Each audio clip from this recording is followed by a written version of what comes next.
New figures have highlighted our state's dire rental crisis. Very much a landlord's market in Australia. Thousands of rentals are set to disappear from the market. That's leaving renters with nowhere to go as the vacancy rate... This is the Rent Pain Report from SuburbTrends, a monthly analysis of the rental markets all across Australia. And its latest findings are pretty disturbing. Across the nation, we scored 79.9 out of 100 on the rent pain scale, with over 72% of suburbs across Australia facing severe rental stress. Snaking lines all over Sydney, a sight renters are just too familiar with. Vacancy rates are below 1% in most major cities.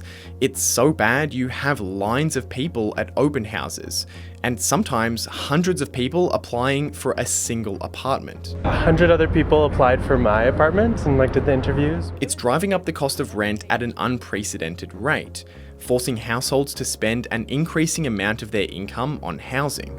Despite what you might have heard, this isn't just happening because of higher interest rates, overseas migration, or greedy landlords. It's a crisis facing challenges on every front, from the construction industry to slow government action, and even a fundamental shift in the way we're choosing to live. Complex problems that are pushing Australia towards a disaster if they stay on their current paths. I scoured hundreds of housing reports and databases to bring you the most comprehensive breakdown of the rental crisis in Australia, most of which also applies to the housing situations in US cities, in Canada, the UK, and more, to essentially answer every question that you could possibly have on the situation. What is the rental crisis exactly? What are all of the factors on both supply and demand sides? Why are conditions actually getting a lot worse? And an analysis of all of the best and worst solutions being proposed by the government, opposition parties, and experts in the field. How much would you be willing to pay for this wonderful residence on the outskirts of Sydney? According to the listing, it's a fully renovated 3-bedroom home with a good kitchen and even a separate toilet. Well, 2 weeks ago, 9 News reported that this home was listed for $750 per week to live in what looks like a crack house that has toilet plumbing connected to the sink. For those watching this outside of Australia or who haven't been looking at rentals recently, I wish I could say this wasn't common.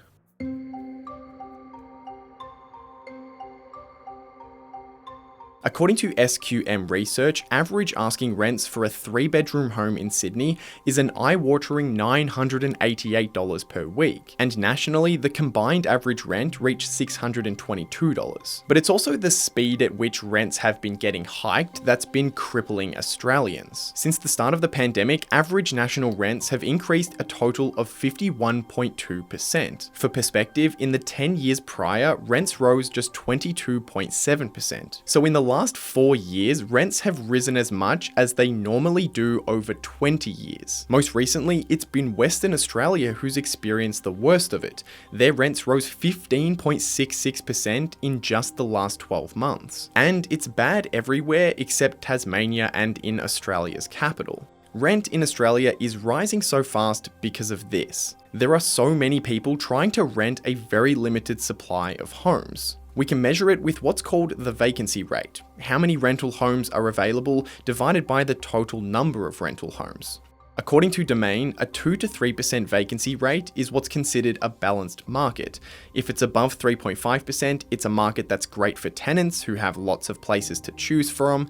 If it's below 1%, you're gonna have to pay up or settle for somewhere you don't really want to live. Domain's rent report found that Sydney, Melbourne, Brisbane, Adelaide, Perth, and Hobart all have vacancy rates below 1%. Nationally, the vacancy rate is 1%, well below the 2.5% historical norm. And if you feel like your income hasn't been keeping up with the rent increases, that's because it's not. The Rent Pain Report from SuburbTrends found that over 30% of household income is now going towards rental payments. New South Wales had it worst at almost 33%, with a side note that rent is being compared to income data collected in the last census. SuburbTrends then combines these measures of rental pain along with 2 other variables to create their index, finding that Queensland and Western Australia have the worst scores. A shocking 85% of WA suburbs are showing high severe rental stress. And there's a lot of suburbs that got a perfect score.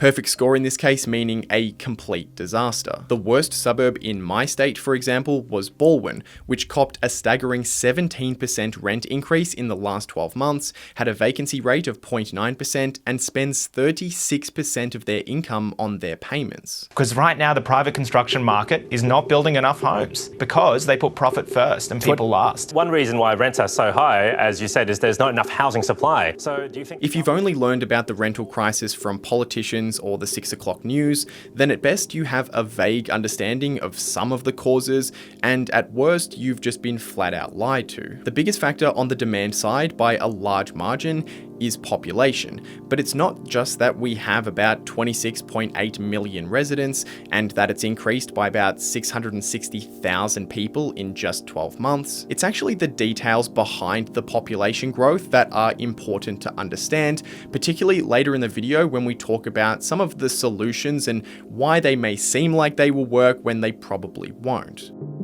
This is CCTV footage from St. Stephen's Institute of Technology in Melbourne, and I want you to spot what's wrong with this video. It's the middle of the day on a Thursday. Where are the students? Where are the staff? Besides the cleaner, of course. There's no students because this is a ghost college. Created by Bobby Singh, it was designed as a loophole for people from India and other countries to migrate to Australia as non-genuine students, exploiting Australia's uncapped student visa program.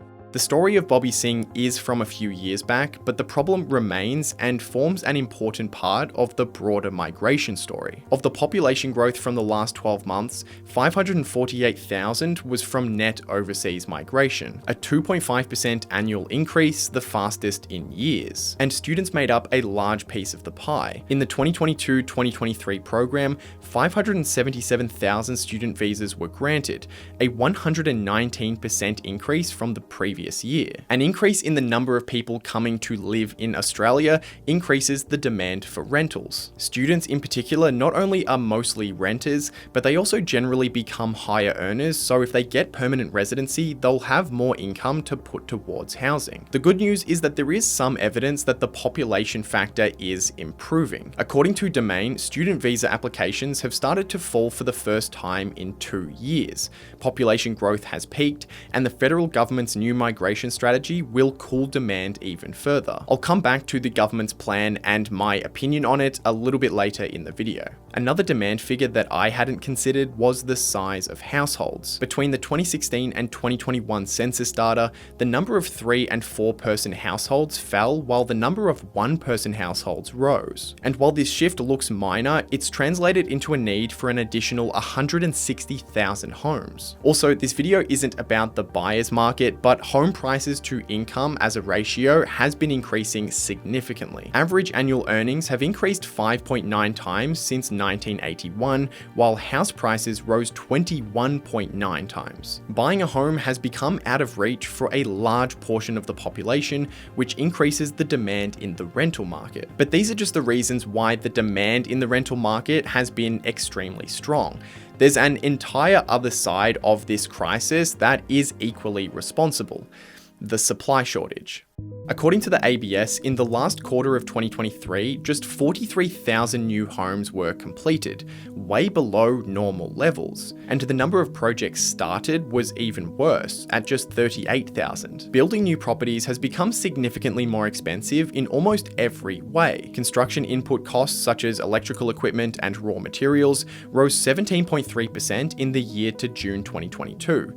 And while that growth has slowed since then, the cumulative cost increase has been brutal. And output costs for developers have been even worse, a 5.3% year-on-year rise as of December 2023, driven largely by a shortage of skilled tradespeople. The property industry's wages grew 5% in 2022 and continued in 2023. Higher interest rates is the third cost dagger for builders, rising from 0.1% in 2022 to 4.35% this year. Many Many people and businesses have been tricked into believing that interest rates would be coming down significantly as soon as this year. But it's not just higher costs that are holding back the development of new homes. Every local government across Australia has different zoning restrictions for the types of projects that get approved. Limited lot sizes, maximum building heights, and restrictive planning approval processes likely contribute to the supply shortage, according to the RBA. For example, a 363 hectare site in Wyndham Vale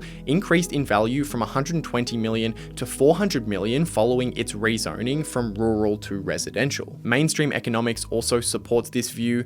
If you artificially limit the supply of homes with restrictions, demand naturally outpaces supply, which leads to higher prices. What I would say is that it's very important that we bring this system back to a sustainable size, and that's the current Labor government recently announced how they plan on easing the rental crisis, with their biggest promise being to cut net migration in half within 2 years by increasing the English test requirements and creating a special visa designed to lure higher skilled workers. They also updated their new homes target in August, aiming for 1.2 million new homes over 5 years, which they'll achieve by providing $3 billion in performance-based funding to states which contribute more than their share to the target. Also, a $500 million program that will go towards connecting essential services and build planning related costs, and a reform of zoning, land release, and other measures to improve supply. From an economic perspective, incentivizing developers with additional funding and reducing restrictions on where and how they can develop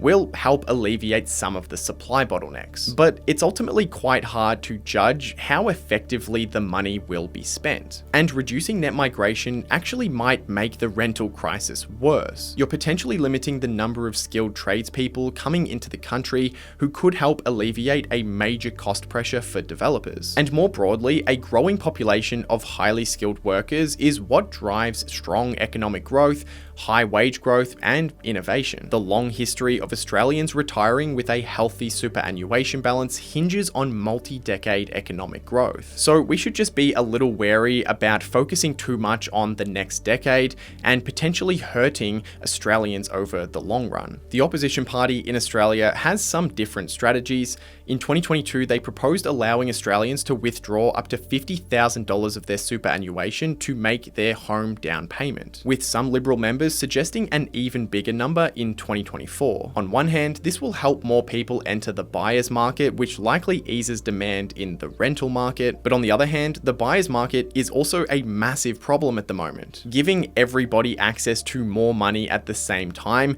will just increase demand in the buyer's market and therefore increase prices. I should also mention the Australian Greens. Their focus tends to be towards the homeless and the most vulnerable Australians. According to the Greens, Australia has 100,000 people waiting for public housing, and they want to build 200,000 new public homes. Helping the most vulnerable Australians is a very important part of the overall rental and just housing crisis, and I think we're a rich enough country that we should make sure that everybody can get a roof over their head. But it doesn't solve the problem that the vast majority of Australians are facing. For that, the Greens suggest reducing tax breaks for property developers because that's, quote, handing them huge profits instead of making sure everyone can afford a home. I'm really trying to be as unbiased as possible in this video, but the statement that property developers are highly profitable in this market is just factually incorrect. And reducing incentives for developers who can drive supply is just a terrible idea. Rent freezes is also another Greens policy that you might have heard thrown around. The ACT, for example, is the only state or territory that limits rent increases and which saw an actual decline in average rents in the past year. But it's generally agreed that rent caps isn't the reason. Canberra's vacancy rate is 1.4%, which is still low, but it's much higher than other major markets. Professor Ben Phillips at ANU says rent caps probably only remove the most egregious forms of record increases. If you enjoyed the video, check out these videos next, and hit subscribe if you want to see my videos appear on your homepage recommendations.